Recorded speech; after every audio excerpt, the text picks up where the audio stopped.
and welcome back to another recipe. So today we're making paneer. This is a really simple cheese that's just made by boiling some milk and adding some curds or anything that's acidic. So we're going to start by pouring some milk into a pan. Here I've got around 4 pints or 2.2 litres. Just show you there so you know roughly how much this amount will make. And we're going to set this to boil. What we're going to do, we're going to bring it to almost to a boil. You don't want to bring it to a full boil, just in case the milk burns. So when it's at the right temperature, then we'll add the curds. And keep mixing it from time to time, just to make sure nothing burns at the bottom of the pan. I've got my pan set to a high heat. I'm just going to let it get to a point where it's near boiling point, stirring it from time to time. And that's all you have to do for now. Keep an eye. So my milk has reached a near boiling point. You'll notice when it's near a boiling point, it'll sort of form a bit of a foam on the surface. I'll just show you a closer look. You can see sort of a foam, bubbles a bit. And now I'm going to turn the heat off.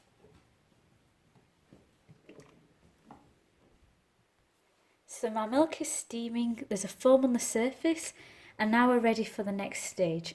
Just give it a good mix to make sure there's nothing that's sticking or forming on the bottom. So for this time, I'm going to use some extra liquid that came from some strained yogurt. You can use yogurt, just it's by itself, a couple of tablespoons of that. You could use vinegar or you could use lemon. I prefer a yogurt curd or just this leftover juice that's come from draining it liquid, and add a couple of tablespoons, stir it in, and what you should see pretty quickly, this milk is suddenly going to curdle. If it doesn't curdle, add more, or it might be that you haven't heated it enough. I find that yogurt curds tend to give you softer yet firm curds, whilst lemon gives you much firmer, almost hard paneer, and I just prefer this one. So I've added around 3 tablespoons. I can already feel it's starting to curdle a little. I don't think it's quite enough yet. But I'm going to add 1 more tablespoon and leave it just for around 10 minutes to see if any more curds form. Make sure you mix it in. You'll find that if you add lemon curd as well, you'll want to rinse your paneer afterwards just so it doesn't have this lemony flavour, and the same goes for vinegar. Already some curds are starting to form on the spoon. As you mix it, you'll find it'll curdle more and more. I think I'm going to add a little more of this liquid just to help it along. Mix it in again. My sister's telling off the cat in the background. And 1 more. I'm going to leave it a little longer to curdle.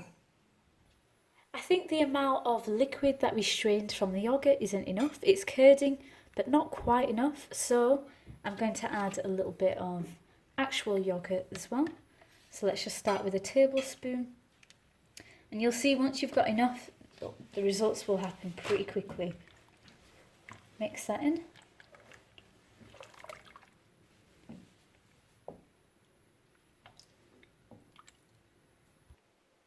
So I finished making the paneer. Well, the curds have separated from the whey, you can see. It took a little while for the curds to form. If that's happening, it'll either need some more lemon or yogurt adding, or it might just need to be put back on the heat, because as you add the curds or the lemon, it'll cool this milk right down. So this is what I did with mine. I could see the curds were starting to form, but it just needed a little bit of heat just to help that process along. So now we're going to strain this. The curds and the whey have separated. It's big curds, and now we're going to strain it through some cheesecloth. So I've set up a cheesecloth over a strainer, just onto a pot. We're going to collect some of the whey that formed over here. So I've set a strainer over there. We've got the cheesecloth here, and I'm just going to pour it in. So we've strained it through. The curds are left here, and I'm just going to wrap this up. And all I'm going to do, for this you can leave it to sit for a good hour. I'm going to leave it overnight because we're not going to be using this for a while.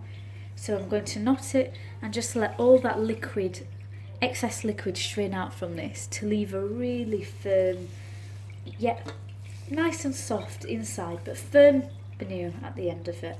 You want it to be firm enough where it's not going to break apart in everything when you try to use it. We're going to use this for a curry, so it needs to be quite firm. And I'm going to knot it, leave that for a bit, let the liquid drain through into here. You see all the liquid there? And it's as simple as that. When this is nice and firm, I'm going to take it out, put it into the shape of a square block, just so it's easy to cut into size, but I'll show that later. So I've let my paneer drain overnight. This isn't a necessary step, you can leave it just for a good hour and that should be fine. I've laid out a roll of cling film and I'm going to put the paneer on here. I've placed the cheese on here, it's already pretty firm, and all I'm going to do now is roll this cling film onto here, press it quite tight. Doesn't matter if the shape breaks up slightly. It might be easier for cutting purposes if you get it to the shape of a rectangle, but I'm not too fussed about that. Either way, I'm going to be cutting it and it doesn't have to be perfect. It might crumble up a bit, but this is the point of this next step. So I'm going to cover it with the cling film, keep it quite close to it. This will help stop it falling apart. I'm just giving it once, another roll over, just make sure it's secure. So we're going to fold the edges in. And at this point, this is when it becomes easiest to try to make some sort of shape into it. So if you want, you could try to break it into a sort of square, flatten it out, and continue trying to do it. It will break up slightly, but that's not really an issue. Because what I'm going to do now is I'm going to weight this down for a few hours just to make sure it's really nicely pressed together and firm. Now I'm going to weight it down by using the same thing I used to drain it. I'm going to put this on top. I'm going to put a pot on top of that, which I'm going to fill with water just to make sure it adds a bit of weight and press it down. And I'm going to put it to one side. So this is my method of weighting down. You can weigh it down with some bricks instead. I'm just going to keep it like this because it's the sturdiest thing I have. And every few hours I'm just going to flip it over to make sure it's equally pressed down. And just leave it like that for a few hours. This again, you don't have to do it for as long as I'm doing it. I'm simply just letting the hours run because I'm not using a paneer today. So this is a really simple method. The paneer is ready. What I tend to do before I use it, like if I was going to use it in a curry, I just fry it off on either side in a pan with a little bit of oil. This just helps it to firm up and not crumble and break apart. If you prefer a firmer paneer, maybe get a shop bought, depending on what you're cooking. For a curry, I think the homemade is excellent. It's just really nice and creamy. And that's all there is to it anyway. If you enjoyed the video, please do leave a like, subscribe, click that notification bell, and thank you for watching.